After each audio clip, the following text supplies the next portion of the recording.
আর্চারির পর শুটিং দিয়ে শুরু হচ্ছে বাংলাদেশের আজ অলিম্পিক মিশন। রবিউল ইসলাম বেশ লম্বা সময় ধরে প্রস্তুতি নিয়েছেন। প্যারিসে আসার পরেও তার প্রস্তুতিটা হয়েছে যথাসাধ্য। তবে পার্টিকুলার ডেটে তিনি যদি তার মনোযোগ ধরে রাখতে পারেন তাহলে ভালো কিছুরই প্রত্যাশা করছে শুটিং ফেডারেশন। আমরা আশা করছি যাতে ও ফাইনাল খেলে। ওর এখানে প্রস্তুতি ভালোই হয়েছে।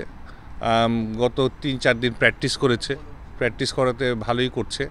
এখন দেখা যাক, আজকে তো ওদের খেলা, আজকে যদি ওর ম্যাচ টেম্পারমেন্ট ঠিক থাকে তাহলেই ভালো করবে। কিছুক্ষণ পরেই শুরু হচ্ছে কোয়ালিফিকেশন রাউন্ড এবং সেটা উতরে গেলে মেডেল ফাইটে যেতে পারবেন।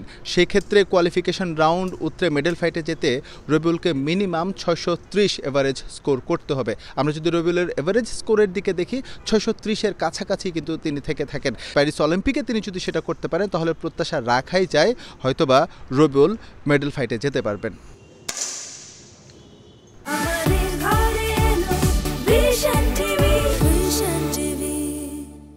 আর্চারি এবং শুটিং এই দুটি ইভেন্টের উপর ভরসা করেই প্যারিস অলিম্পিকে এসেছিল বাংলাদেশ। আর্চারিটা হয়েছে মোটামুটি, আজ শুরু হচ্ছে শুটিং। রবিউল যদি নিজের মনোসংযোগ ধরে রাখতে পারেন তাহলে একটা প্রত্যাশা রাখাই যেতে পারে যে একটা নতুন কিছু ঘটতে যাচ্ছে দেশের ক্রীড়াঙ্গনে। প্যারিস থেকে এস এম ইকবাল, সময় সংবাদ।